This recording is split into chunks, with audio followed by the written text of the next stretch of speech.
하나님 말씀 히브리서 12장 1절과 2절 말씀 함께 읽겠습니다. 이러므로 우리에게 구름같이 둘러싼 허다한 증인들이 있으니 모든 무거운 것과 얽매이기 쉬운 죄를 벗어버리고 인내로써 우리 앞에 당한 경주를 하며 믿음의 주요 또 온전하게 하시는 이인 예수를 바라보자. 그는 그 앞에 있는 기쁨을 위하여 십자가를 참으사 부끄러움을 개의치 아니하시더니 하나님 보좌 우편에 앉으셨느니라. 아멘. 자, 오늘 예수를 바라보자 하는 제목으로 함께 말씀을 나누려고 합니다. 어떤 분야에 있든지 간에 그런 생각이 문득 들었습니다. 재능과 노력을 계속해서 비교하는 것들을 봅니다. 어떤 분야에서 뛰어난 사람들을 가르쳐서 야, 저 사람은 재능이 타고났다, 뭐 이렇게 표현하는 사람도 있고, 아니다, 저건 노력의 결과다, 이렇게 말을 하는 사람들도 있습니다. 예를 한번 제가 들어봤어요. 여러분들 잘 아시는 축구 선수 중에 박지성이라는 선수가 있습니다. 이 선수가 발이 평발이에요. 옛날엔 평발은 군대도 안 갔습니다. 왜? 오래 걸을 수 없는 신체적인 구조이기 때문에 군대도 안 가던 그런 신체적인 연약함을 가지고 태어난 사람이거든요. 그런데 문제는 뭐냐면 이 선수가 운동장에서 뛰는 양을 보면 그 한 경기장 안에서 뛰고 있는 22명 중에서 가장 많은 거리를 뛴다는 거예요. 그래서 별명이 뭐냐? 2개의 심장이었습니다. 얼마나 열심히 뛰어다니는지. 그 선수를 보면서 그래요. 개인기가 아주 월등하게 뛰어난 것도 아니에요. 그렇다고 슛이 엄청 다른 선수들에 비해서 예리하냐? 그것도 아니란 말입니다. 그런데 그 영국의 아주 유명한 클럽에서 이제 뛰었잖아요. 거기에서 함께 선수 생활을 했던 사람들이 이제 은퇴하고 지도자의 길을 가고 있어요. 그 사람들이 모여서 이렇게 인터뷰를 하는 걸 잠깐 봤는데 한결같이 이렇게 말합니다.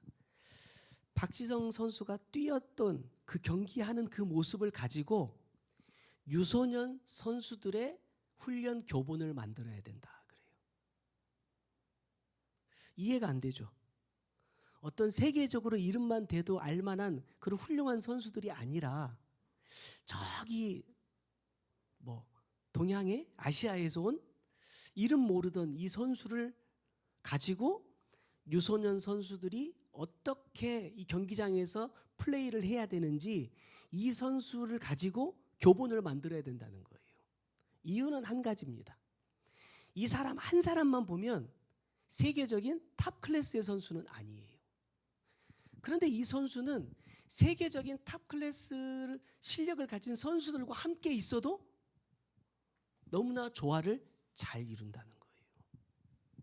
그래서 이 사람을 보고 사람들이 그래요. 과연 재능이냐 노력이냐 이제 평가를 하는 겁니다. 그런데 어떤 한 분이 이 선수에 대해서 이런 이야기를 했어요. 노력도 재능이다. 재능이냐 노력이냐로만 나눌 것이 아니라 노력하는 것도 뭐예요? 재능이라는 거예요. 여러분 학생들 보세요. 한 교실에서 똑같은 선생님께 똑같은 수업을 들어도 성적이 다릅니다. 왜요? 물론 그 중에는 머리가 너무 똑똑한 친구들도 있지만 대부분의 사람들은 뭐예요? 노력한다는 거예요. 제가 우리 아이들한테 그런 얘기 종종 합니다. 야, 니네는 공부 절대 많이 하는 거 아니야. 가끔 초등학생들도 보면요 뭐예요? 저녁 때까지 그 조그마한 아이들이 자기 등치만한 가방 메고요 다녀요. 우리 미 친구는요 학원을 일주일에 8개인가 다닌대요. 그러니까 매일 그렇게 많이 다니는 건 아니지만 8개 과목을 다닌다는 얘기예요. 그런 얘기를 들어보면서 자기는 지금 3개, 그나마 2개는 예체능이에요. 태권도와 피아노입니다. 근데 그것도 힘들어가지고요, 막 가기 싫어서 막 몸부림을 치거든요. 그래서 그럴 때마다 그래요. 야, 그 친구를 봐라. 응? 그 친구는 너랑 똑같은 나이지만 이렇게 많은 것들을 하고 있어. 하고 싶어서 하겠어요? 아이들이 하루 종일 아침부터 나가가지고 저녁 때까지 학원 다니고 싶어서 다니겠어요? 저는 그것도 그 친구들에게는 재능이라고 생각합니다. 하는 거예요. 해야 되는 거니까. 전에 센터에서 원장님께 그렇게 한번 물었어요. 원장님, 어떻게 하면 공부를 잘할 수 있을까요? 우리 아이들이 이렇게 청소년들이 많은데 어떻게 하면 공부를 잘할 수 있을까요? 또 어떤 친구는 왜 공부를 해야 됩니까? 이렇게 묻는 친구들도 있었어요. 그때 내려주신 답이 뭔지 아세요? 그냥 해야 되니까 하는 거예요. 이유가 없어요. 너 뭐야? 학생이지? 그럼 공부해야 되는 거야. 학생이니까 공부하는 거예요. Do you understand? 벌써 수업 1교시인데 지금 벌써 이렇게 피곤해 하시면 어떻게 해요? 1교시인데 이제 막 시작했는데. 하고 싶은 게 아니라 해야만 하니까 하는 거라는 거예요. 근데 그것을 끝까지 성실하게 해낸 사람이 마지막에 뭐가 돼요? 승리자가 된다는 겁니다. 저는 신앙생활에도 그렇다고 생각해요. 우리가 다 예수 믿고 천국 가기를 원하지만 또 수백 년 전부터 수천 년 전부터 사람들이 다 그런 목적을 가지고 신앙생활을 해왔지만 왜 지금에 와서 주님이 이 땅에 오신 지 2000년이 훨씬 넘은 이 시기에도 여전히 사람들은 천국에 사람이 없다고 말할까? 여러분, 이유가 뭐예요? 신앙생활에도 보니까요, 특별한 재능이 없어요. 저 같은 사람 보면 신앙생활로만 따져보면 저는요, 금수저입니다. 금수저예요. 할아버지 장로님이시죠. 아버지 목사님이시죠. 작은아버지도 목사님이죠. 나도 목사죠. 태어나면서부터 예수 믿었죠. 20살 때부터 전도사 사역 시작했죠. 어느 누구보다도 좋은 신앙적인 환경에서 태어나서 그 환경 속에서 정말 온실 속에 있는 화초처럼 큰 풍파 있었지만 없다고 하고요. 예. 예, 지금까지 이렇게 잘 지내왔다 이 말입니다. 그럼 이게 노력이냐 재능이냐 이 말이에요. 타고난 거냐. 믿음에 있어서도 사실 사람들에게는요, 재능이 필요합니다. 어떤 재능입니까? 이 노력이라는 재능이 필요하다는 거예요. 오늘 본문에 보니까 허다한 증인들이 있다 그래요. 허다한 증인들. 이 허다하다라는 이 말은 매우 많다라는 얘기입니다. 그럼 우리가 지금까지 해왔던 것처럼 천국에 사람이 적다 그랬는데 여기는 뭐라고 말해요? 허다하대요. 많다는 겁니다. 이 무슨 뜻일까? 이 바로 앞에 히브리서 11장의 이 마지막 몇 절을 보면 이런 내용들이 나옵니다. 36절 37절 보면 또 어떤 이들은 조롱과 채찍질 뿐 아니라 결박과 옥에 갇히는 시련도 받았으며 돌로 치는 것과 톱으로 켜는 것과 시험과 칼로 죽임을 당하고 양과 염소의 가죽을 입고 유리하여 궁핍과 환난과 학대를 받았다 그래요. 이게 이 당시에 예수 믿는 사람들의 일반적인 삶이었습니다. 그렇게 따져본다면 지금 우리는 어때요?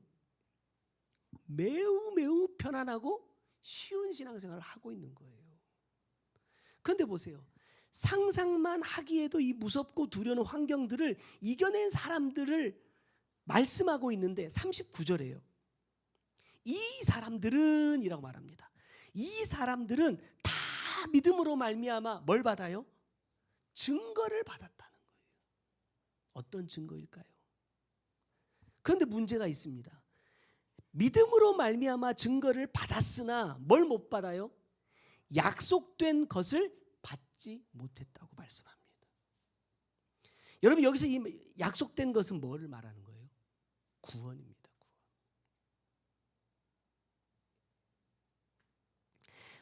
많은 사람들이 이 영혼 구원이라는 목적을 가지고 이 수없이 많은 핍박과 고난을요 감당해요.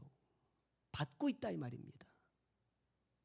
그럼에도 불구하고 이 사람들이 믿음으로 말미암아 증거는 받았지만, 맞아, 예수님은 정말 살아계신 분이야, 천국은 정말 있다 라는 증거는 내가 가지고 있어요. 그러나 문제는 뭐냐? 그렇다고 해서 그들이 구원을 받았느냐? 아니라는 거예요. 바울이 말한다고, 바울의 고백처럼요, 이 약속한 것은 언제 받아요? 달려갈 길을 다 마친 때에 받는 겁니다. 내가 고난 가운데 있다고, 내가 열심히 신앙생활을 하고 있다고, 어떤 하나님의 뜻을 이루고 있다고 내가 약속을 받아버린 게 아니라는 거예요. 성경이 우리에게 분명하게 말씀하고 있다는 겁니다. 그렇다면 오늘 본문에서 말씀하고 있는 이 증인들은 구원받은 자를 말씀하는 것이 아니라 구원받기 위하여 믿음의 삶을 살아가고 있는 사람들에 대하여 말씀하고 있는 것이라는 거예요. 어쩌면 이 사람들과 우리가 지금 똑같은 삶을 살아가고 있는 중입니다. 그런데 내가 믿음으로 말미암아 증거를 받은 사람으로 끝나버리면요, 의미가 없다는 거예요. 우리가 정작 주님께로부터 받아야 하는 것은 증거가 아니라 뭐예요? 약속입니다. 약속. 언약을 이루는 거예요. 이스라엘 백성들이 출애굽을 할 때 장정 60만 명, 정체 통합 200만 명이라고 해요. 이 사람들이 무슨 약속을 받았어요? 젖과 꿀이 흐르는 가나안 땅으로 너희를 인도할 거라는 약속을 받았어요. 여기서 받았다는 건 이루었다라는 얘기가 아닙니다. 쉽게 말하면 증거를 받았다라는 거예요. 그래서 출발합니다. 그런데 약속을 이루어요, 못 이루어요? 못 이뤘다는 거예요. 나는 지금 어느 편을 향해서 가고 있을까라는 것을 여러분 돌아봐야 됩니다. 나는 지금 이 믿음으로 말미암아 내가 받은 이 증거에 지금 만족하고 있는가? 아니면 마지막 때에 하나님의 그 약속을 내가 얻기 위한 신앙생활을 하고 있는가라는 것을 돌아보아야 된다는 겁니다. 왜냐하면 그렇지 않으면 이 증거가 마치 약속을 얻은 것으로 착각하며 신앙생활을 할 수 있다는 거예요. 그렇게 되지 않으려면 어떻게 해야 될까? 첫 번째입니다. 얽매이기 쉬운 죄를 벗어버리자. 그래요. 자, 저는 이 말씀을 이렇게 한번 이해해 봤습니다. 오늘 본문의 말씀에 모든 무거운 것과 얽매이기 쉬운 죄가 무엇이냐? 저는 첫 번째는 뭐냐? 상처라고 생각합니다. 내 마음속에 숨어 있는 죄예요. 자, 이 상처의 특징은 뭐냐? 건드리지만 않으면 안 나타나요. 그죠? 평상시에는 안 드러난단 말입니다. 그래서 숨어 있어요. 숨어 있어. 그런데 이 상처, 내 상처마다 딱 이거를 딱 터뜨리는 이유가, 원인이 있어. 그것이 건드려지기 전까지는 아무 문제 없단 말입니다. 내가 이런 죄가 없는 줄로 알고 살아갈 만큼. 문제는 뭐냐? 이것이 딱 건드려지면요, 걷잡을 수 없도록 커져버려요. 폭발해버려요. 이 죄를, 상처를 찾는 은혜가 저와 여러분에게 있기를 소망합니다. 왜냐하면요, 이 상처는 항상 결정적일 때 나타납니다. 무슨 말이냐면, 내가 뭔가 이렇게 말씀을 받고, 야, 이제 신앙생활 좀 정신 차려서 제대로 해봐야 되겠다. 아니면 뭔가 말씀 안에서 열심히 살아내다가, 야, 이제 조금만 내가 더 힘쓰면, 노력하면 이제 뭔가 좀 보이겠다, 이루어지겠다 하는 그 결정적인 순간에 항상 상처가 나타난다는 거예요. 마귀는요, 결정적인 건 뭐예요? 아껴놓습니다. 감춰놔요. 그러니까 욥에게 찾아왔을 때도요, 사실 욥의 주변 것들을 막 건드려도 이 사람은 안 흔들려요. 근데 보니까 욥에게도 뭐가 있어요? 상처가 있더라는 거예요. 그걸 누가 건드려요? 친구들이 와서 건드려요.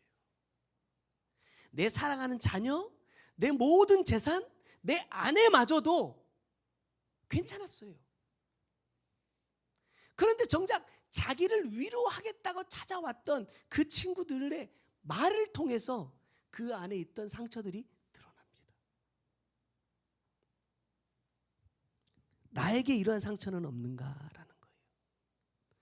뭔가 완성하려고 하는데, 뭔가 마무리 지으려고 하는데 이 상처가 탁 드러나가지고 지금까지 내가 이루었던 것들을요 다 쏟아버려요. 무너지게 만들어버린다는 거예요. 지난번에도 말씀드렸지만 짓다가 공사가 멈춰버리면요 이것도 저것도 안 돼요. 이걸 다 부시고 다시 시작하자니 철거하는데도 엄청난 비용이 들고, 이대로 하자니 내가 원하는 게 안 되고, 이러면 어떻게 됩니까? 곤란한 거예요, 신앙생활도. 근데 이 상처들은 깊이 숨어 있다가 내가 뭔가 하나님 앞에 이루어 드리려고 하는 그 결정적인 순간에 딱 나타난다는 거예요. 여러분 모세를 보세요. 무리바에서 잘 왔다니까요. 백성들을 통해서 막 긁어대니까 야 너는 반석을 가르쳐라 하시는데 뭐예요? 한다는 말입니다. 내 안에 있던 것들이 드러나버려요. 나중에 주님 뭐라 말씀하십니까? 야 너 그때 내 영광 가렸어. 그래서 너 못 들어가 라고 말씀하신다는 거예요. 이러한 결정적으로 나를 넘어뜨리고 무너뜨릴 수 있는 이 상처, 이 죄가 내 안에 무엇이 있는가를 내가 반드시 찾아야 하나님이 원하시는 것을 이룰 수 있고 하나님께서 나에게 약속하신 이 약속의 열매를 거둘 수 있다는 거예요. 여러분 어쩌면 보면 이번 성회가 주여 용서하소서예요. 하나님께서 정말 계획하신 이 복을 우리 가운데 주고 싶다 이 말입니다. 어쩌면 26년이 우리가 이 복의 열매를 거두는 때라고 말씀하셨는데 방해하는 게 뭐예요? 다른 환경들이 아니더라는 거예요. 그 진짜 방해하는, 그 복을 받지 못하도록 방해하는 요소가 내 안에 있더라는 거예요. 그 죄를 어쩌면 이번 성회를 통해서 하나님은 드러내기를 원하시고 그걸 내가 하나님 앞에 철저하게 회개하기를 원하시기에 이러한 주제의 성회를 허락하신 것이 아닌가. 그래서 오늘부터 여러분 참석하시면서 정말로 내 안에 어떤 상처들, 어떤 죄들이 숨어서 내가 하나님 앞에 받아야 될 이 복을 받지 못하도록 방해하고 있는지 여러분 반드시 찾아내는 은혜가 있었으면 좋겠습니다. 그래야 뭐 할 수 있어요? 내가 이 복을 받을 수 있다 이 말입니다. 두 번째 죄는 뭡니까? 습관입니다. 습관. 이 습관 가운데 가장 핵심은 뭐냐면 제 기준에서 보면 말이에요. 여러분 똑같은 말도 되게 이쁘게 하는 사람이 있고 베베 꼬인 사람이 있어요. 제가 지난주인가 사모님하고 둘이 고기를 사러 정육점에 갔어요. 막 진열되어 있는 고기를 보면서 우리 둘이 막 이야기를 나누고 있는데 사장님이 그래요. 와, 두 분 말씀을 되게 예쁘게 하신대요. 태어나서 처음입니다. 태어나서 진정 말 예쁘게 한다는 말을 처음 들어봐서 그것도 고깃집 사장님한테. 두 분이 왜 같이 사는지 알겠대. 그럼 어느 정도 수준이었는지 아시겠어요? 제가 그날 컨디션이 엄청 좋았나 봐요. 그래가지고 이 말할 수 없는 칭찬을 듣고 나니까 하루 종일 기분이가 너무 좋아가지고 행복했던 기억이 있어요. 여러분 말도 지금까지 말 좀 예쁘게 하라는 소리를 50년 동안 들었어요. 왜? 똑같은 말도 왜 그렇게 안 예쁘게 하냐? 이렇게 말하면 될 것을 왜 저렇게 말하냐? 이런 지적을 많이 받으며 살아왔던 사람이거든요. 그런데 나는 모르더라는 거예요. 내 말이, 내 말투가, 나의 어떤 습관이 다른 사람들을 좀 불편하게 한다. 다른 사람들의 마음을 좀 아프게 한다라는 것을 저는요 몰라요. 왜? 이미 체질화 되어버렸어. 너무 자연스럽게 그냥 나와버려. 그러다 보니까 저에게는 너무나 자연스럽고 아무런 데미지가 없는 이런 말들도 습관들도 다른 사람에게는 큰 상처가 되더라는 거예요. 여러분 하나님 앞에서도 마찬가지거든요. 신앙생활 하는 거 보세요. 삼자의 입장에서 보면 야, 참 예쁘게 신앙생활 하는 사람도 있고요. 어떤 사람은 야, 참 요란하게 신앙생활 한다. 이런 사람도 있단 말이에요. 왜 그렇게 할까? 어떤 모습을 하나님이 더 기뻐하실까라는 겁니다. 우리가 기도할 때도 마찬가지잖아요. 항상 그런 훈련들에 대해서 많이 말씀드렸어요. 기왕에 기도할 거 하나님을 이렇게 다 쏙 갖다 집어넣으면 하나님 기뻐하신다. 지금 돈이 너무 필요해. 하나님, 나 돈이 너무 없는데 언제까지 이렇게 돈 없게 가난하게 살게 만드실 거냐고 이렇게 기도하는 것보다 주님 뜻을 이루고 싶은데 물질이 없어서 할 수 없습니다. 이렇게 기도하는 것과 뭐가 더 보드라워요? 할 수 있는데, 하라고 하면 할 수 있는데 습관이 안 돼 있다 보니까 나에게 익숙한 것이 먼저 튀어나와 버리더라는 거예요. 근데 이게 나는 모르지만 다른 사람들에게 때로는 주님께 영광을 내가 싹 가로채 먹어버리는 그러한 습관들이 너무나 많다라는 거예요. 이런 것들을 찾아서 내가 바꿔가지 않으면, 고쳐가지 않으면 뭐예요? 주님 원하시는 열매 못 거둡니다. 여러분, 예수님의 제자 가운데 도마라는 사람이 있어요. 이 사람은 어떤 특징을 갖고 있냐면 뭔가 증거가 확실하지 않으면 안 믿어. 심지어는 예수님의 말씀도 안 믿어. 그래서 다른 제자들이 다 예수님이 부활하셨다고 말하는데 뭐라고 말해요? 요한복음 20장에 보니까 야, 내가 예수님의 손에 못자국에 손 넣어보고 옆구리 창자국 내가 안 만져보고는 내가 못 믿는다. 이렇게 말한다는 거예요. 그때 예수님께서 쫙 나타나셔서 뭐라고 말씀하십니까? 만져봐. 만져보고 믿음 없는 자가 되지 말고 믿는 자가 되라고 말씀하신다는 거예요. 그러면서 이어서 요한복음 20장 29절에 뭐라고 말씀하시느냐? 예수께서 이르시되 너는 나를 본고로 믿느냐? 보지 못하고 믿는 자들은 복되다라고 말씀하신다는 거예요. 여러분, 진짜 믿음이 뭐예요? 히브리서에서 11장에서도 말씀하고 있지만 지금 예수님께서 말씀하시는 진짜 믿음은 뭐예요? 보지 못했지만 믿는 겁니다. 무엇 때문이죠? 주님의 말씀을 내가 신뢰하기 때문이에요. 아, 주님께서 나의 삶을 통해서 이렇게 해 가셨다 라고 말씀하신 그런 것, 경험과 체험들이 나에게 있다고 한다면 지금 현재 상황이 내가 생각했던 것과 다른 방향으로 흘러간다 할지라도 지금까지 내가 하나님의 말씀을 통하여 깨달았던 것이 지금 아무것도 보이지 않는 이 환경 속에서도 여전히 하나님께서 일해가고 계신다라는 것을 신뢰하고 기다릴 수 있는 믿음으로 내 안에서 작용해야 된다라는 거예요. 제가 우리 아들하고 어젠가 그젠가 막둥이한테 이렇게 얘기했어요. 하도 말을 안 들어가지고 제가 되게 많이 혼냈어요. 되게 많이 혼내놓고 이렇게 얘기했어요. 우리 마, 너 그렇게 하면 안 돼. 왠 줄 알아? 너랑 똑같은 아들 나와. 10살짜리한테 제가 그랬어요.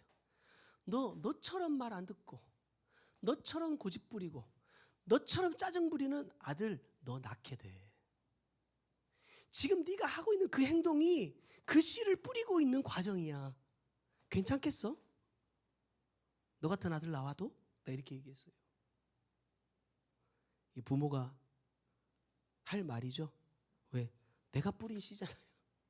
내 자식 보면서 저도 깨닫는 거예요. 아, 내가 내 부모한테 그렇게 했기 때문에 뭐예요? 내 모습을 보여주는 자식이 나온 거 아닙니까? 이거를 내가 반복하지 않으려면 내가 이것 때문에 너무 속상하고 힘든데 내 자식까지 그것 때문에 속상해야 되겠습니까? 그것 때문에 힘들어야 되겠습니까? 그러니까 가르쳐야죠. 듣든지 안 듣든지. 그래서 그랬어요. 너 같은 아들 나온다. 고쳐라. 바꿔라. 알아들었는지는 모르겠지만. 근데 어제 저녁에도 잠깐 집에서 쫓겨났다 들어왔어요. 아직 못 알아들었나 봐요. 언젠가도 말씀드렸지만 요즘 최근 들어서 갑자기 성경을 과학으로 증명하려고 하는 노력들이 많이 보여지고 있습니다. 제가 말씀드렸던 것처럼 성경에 나오는 사건들이 과학적으로 증명되지 않아도 저는요 믿습니다. 어릴 적에 목사님들을 통해서 그런 예화를 종종 들었던 것 같아요. 한 고고학자가 홍해라는 곳을 가본 거예요. 성경이 진짜 역사적으로 맞는 말인지 검사하려고 가서 보니까 홍해가 상상하던 그 우리 영화에서 보던 이렇게 갈라지는 이런 바다가 아니라 여기밖에 물이 안 차. 그래서 걸어갈 수 있더라는 거예요. 건너갈 수 있더라는 거예요. 이야, 이스라엘 사람들 성경 진짜 스펙타클하게 기록해놨네. 걸어서 갈 수 있는데 뭐 물이 쫙 갈라져가지고 거기를 걸은 것처럼 거짓말 해놨다. 그렇게 이제 얘기를 한 거예요. 그때 이제 그 안내를 하던 신학자가 이렇게 얘기합니다. 와, 진짜 그래서 나는 하나님을 더 믿는다. 그래요. 무슨 소리냐? 성경 거짓말인데. 아니, 무릎밖에 안 차는 물 속에 누가 죽어요? 애굽에서 쫓아오던 마병들이 다 수장돼서 죽어버리잖아요. 와, 사람들이 걸어갈 수 있는 그 얕은 물에 어떻게 그 애굽의 말들은요 세계에서 제일 품종이 좋은 말들이잖아요. 그 말에 그 병거를 달아가지고 바퀴 달린 병거를 타고 쫓아와던 그 애굽의 수천의 그 군대가 무릎밖에 안 되는 그 물에 다 죽을 수 있냐 이 말이에요. 그러니까 나는 하나님을 믿는다 이렇게 말했다는 거예요. 여러분 똑같은 사건인데 어떻게 보느냐에 따라서 전혀 다른 일이 되더라는 거예요. 지금 나는 어떠냐라는 겁니다. 지금 내가 간절히 원하는 무언가가 내 손에 딱 들려있지 않은 것 때문에 사실 낙심할 때가 있어요. 지금 이런 문제들이 참 이렇게 딱 풀렸으면 좋겠고 이 고리가 이렇게 딱 해결됐으면 좋겠는데 안 돼가지고 이것 때문에 내가 어려움을 겪을 때 야, 진짜 하나님이 살아계시는 분이 맞나? 진짜 하나님 살아계신데 나한테 이렇게 하실 수 있나? 이런 원망이 나도 모르는 사이에 스멀스멀 나올 때가 있더라는 거예요. 그러나 하나님 우리에게 뭘 말씀하시느냐? 그 습관을 고쳐야 된다는 거예요. 나도 모르는 사이에 어떤 환경의 자극을 받을 때 어떤 상황 속에 있을 때 나도 모르게 툭툭 튀어나와 버리는 내 이 습관들을 고치라는 거예요. 어떤 습관으로? 믿음의 습관으로. 저는 그런 생각을 한번 해봤습니다. 여호수아와 갈렙이 다른 10명의 정탐꾼과 다른 말을 합니다. 여러분 이게 쉬운 일이 아니더라는 거예요. 이 이스라엘 사람들의 특징은 뭐냐면요, 자기들과 뭔가 뜻이 안 맞으면 무조건 돌을 들어요. 무조건 돌을 들어. 무조건 죽이려고 그래. 예수님 때도 보세요. 툭 하면 쫓아와서 죽인다 그래요. 여호수아가 갈렙이 뭐 이스라엘 백성들 안에서 뭐 엄청난 영향력이 있는 그런 힘 있는 사람들이 아니었습니다. 여호수아는 그때까지만 해도요 모세의 그냥 몸종이에요. 몸종. 뭐 군사 사령관 뭐 이런 게 아니란 말입니다. 근데 이 두 사람이 10사람이 먼저 정탐꾼이 말을 하고 모든 백성이 동요하고 있는 상황에서 아니다라고 말한단 말이에요. 지금까지 했던 10명의 사람들과 정반대의 말을 한단 말이에요. 갈렙의 이 마음은요 자기 목숨을 거는 겁니다. 뭐 하기 위해서요? 하나님의 약속의 말씀을 이루기 위해서예요. 증거 받았잖아. 애굽에서 10가지 재앙 보여줬잖아. 우리가 광야에서 40년 동안 다니는 동안 구름 기둥과 불 기둥으로 인도하시고 날마다 만나를 내려주셨잖아. 메추라기 먹었잖아. 너희 옷이나 신발이 낡지 않았잖아. 수없이 많은 증거들을 보여주셨음에도 불구하고 결정적으로 약속을 이루는 그 순간에 다 등을 돌리고 떠나버리려고 한다 이 말이에요. 그때 아니다라는 거예요. 우리가 지금까지 오면서 하나님으로부터 수없이 많은 증거를 받았는데 왜 이 마지막 순간에 돌아서려고 하느냐라는 거예요. 그 돌아서려고 하는 백성의 마음을 자기의 생명을 걸고서라도 돌이키고 싶은 것이 이 갈렙의 마음이었다라는 거예요.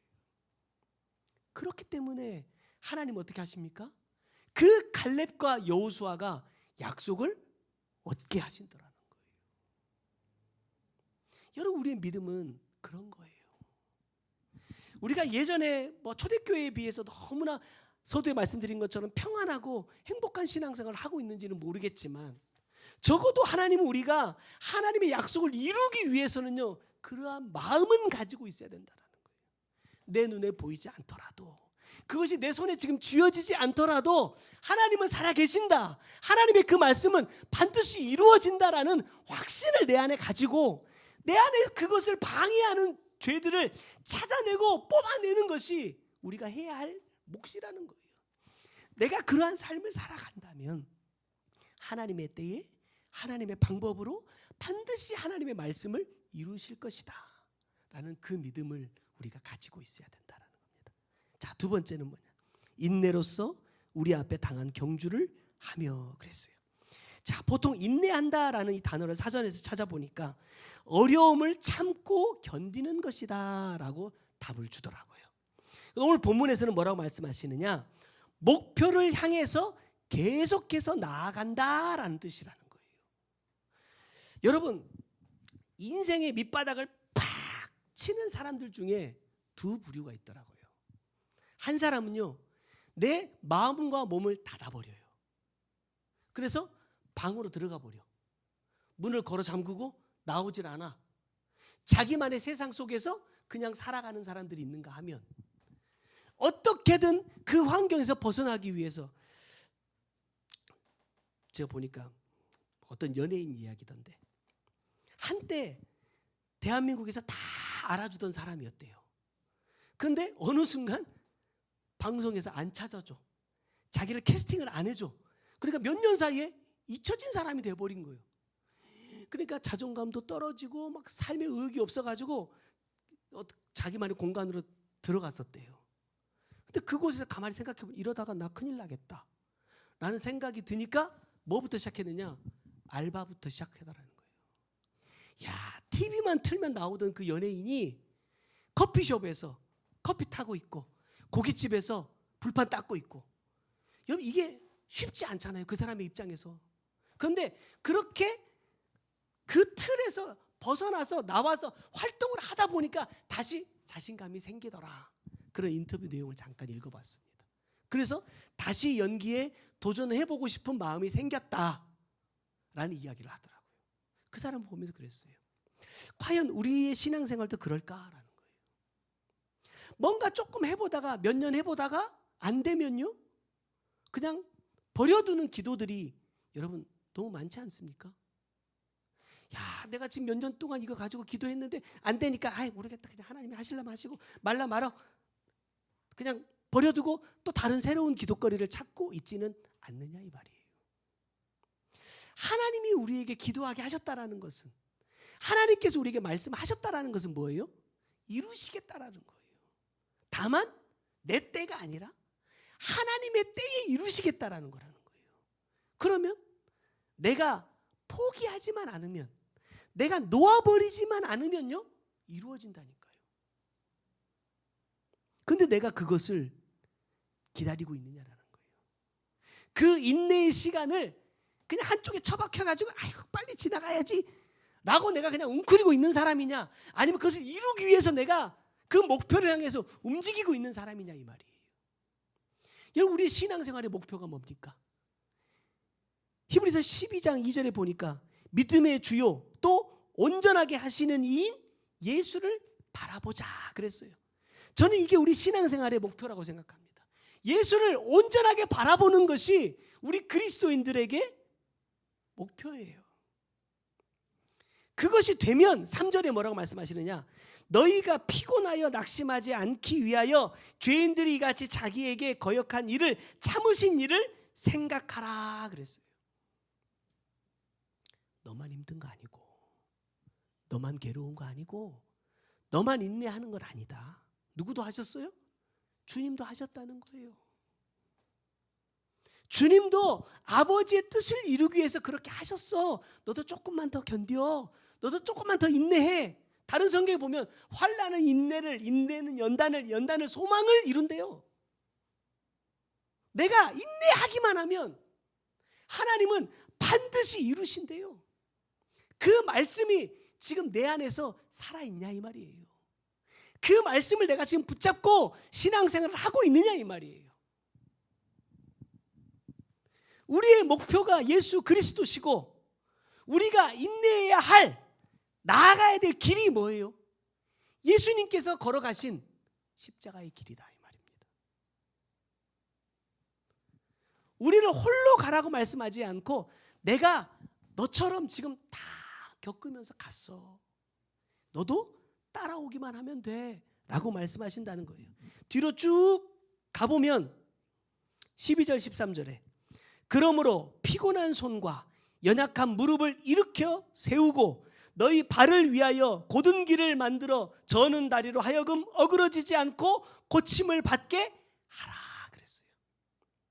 3절 이하부터 이 13절 말씀까지 쭉 보면 주님의 뒤를 따른다고 따라가는 사람들에게 주님은 때로는 권면하시고 때로는 징계하시고 때로는 책망하시고 때로는 어려운 문제도 주신단 말입니다. 왜죠? 12절 13절처럼 연약해진 내 무릎을 다른 길로 가고 있는 나를 바른 길로 다시 돌아오게 그 길로 가게 하시려고 도와주고 계신다는 거예요. 어쩌면 내가 지금 겪고 있는 조금의 힘들고 어려움은 하나님이 원하시는 길로 나를 가게 하시려는 하나님의 방향 전환일 수도 있다는 거예요. 우리랑 계곡에 잠깐 발 담그러 갔다가 거기는 이제 막 돌멩이도 있고 막 미끄러운 것도 있고 이러니까 손을 잡아줘야 되잖아요. 근데 둘이 막 서로 팔이 안 맞아. 나도 지금 균형 잡기 힘든데 막 옆에서 막 넘어지려고 하면요. 그래도 또 잡아줘야 되잖아요. 그럼 막 이렇게 했다가 팔이 막 이렇게 꺼겠다가 막 아프단 말이에요. 그래도 뭐예요? 놔버리면 빠져요. 아파도 아빠 손을 안 놓기만 하면요. 아빠는 차라리 내가 빠질지언정 자식은 살린다 이 말입니다. 하나님 지금 우리에게 그렇게 하고 계신다는 거예요. 내가 빠지지 않도록, 완전히 넘어지지 않도록, 그 길에서 벗어나는 사람이 되지 않도록 하기 위해서 하나님은 다양한 환경들로 나를 지금 이끌어가고 계신다는 거예요. 그것을 내가 믿느냐 이 말입니다. 지금 이 시간이 제가 말씀을 준비하면서 주님께 그렇게 고백했습니다. 주님, 그런데 생각보다 인내의 시간이 기네요. 언제까지 인내하라는 말씀입니까? 그랬더니 제가 예전에 했던 설교 내용 중에 이런 말씀이 있었어요. 여러분, 내가 포기하지 않으면 하나님께서 반드시 내가 기도하는 사람도 살리신다.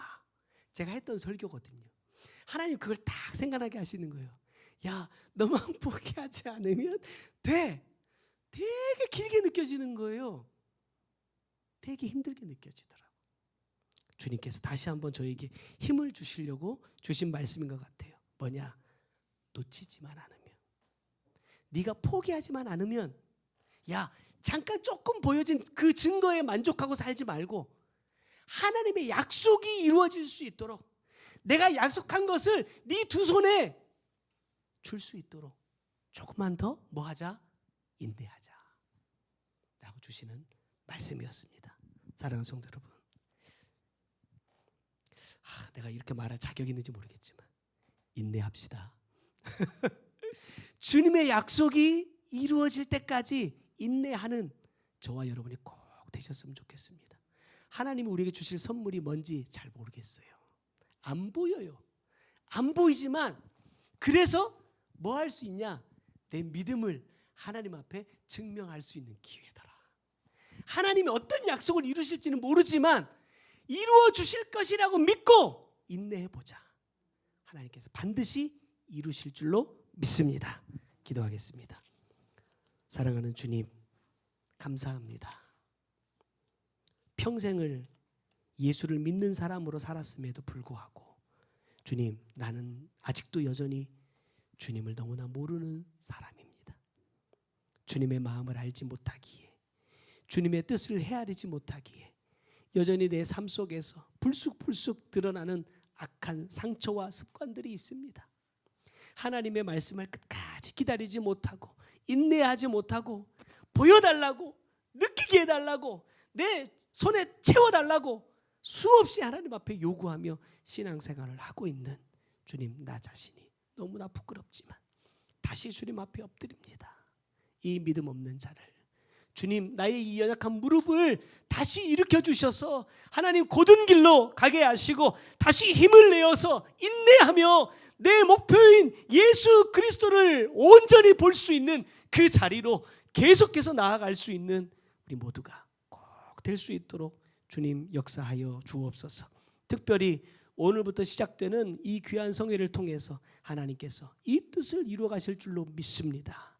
주님, 귀한 성회가 되게 하여 주시고 참여하는 시간마다 하나님 큰 은혜 베풀어 주셔서 먼저는 내 안에 깊이 숨어 있는 상처들, 하나님 습관처럼 뛰쳐나오는 이 나의 이 죄악들을 찾아내고 뽑아내는 시간 되게 하여 주시고, 하나님 끝까지 주님의 말씀 붙잡고 인내하여 하나님의 약속을 이룰 수 있는 믿음으로 하나님 회복되는 복된 시간이 꼭 될 수 있도록 주님 은혜 베풀어 주옵소서.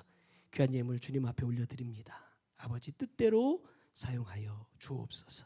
지금은 우리 구주 예수 그리스도의 은혜와 아버지 하나님의 크고 놀라우신 사랑과 성령님의 감화 감동하시고 역사하시며 보호해 주시는 귀한 은혜가 어떤 환경에서도 오직 예수만 바라보며 살기 원하는 주의 사랑하는 성도들 머리 위에, 그들의 가정과 삶의 모든 터전 위에 이제로부터 영원토록 함께 계실지어다.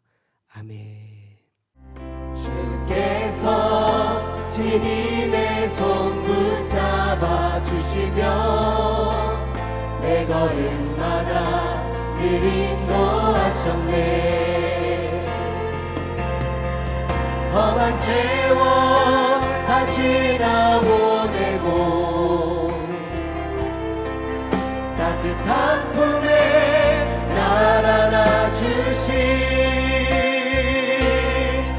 주님 얼굴 배울 주의 날까지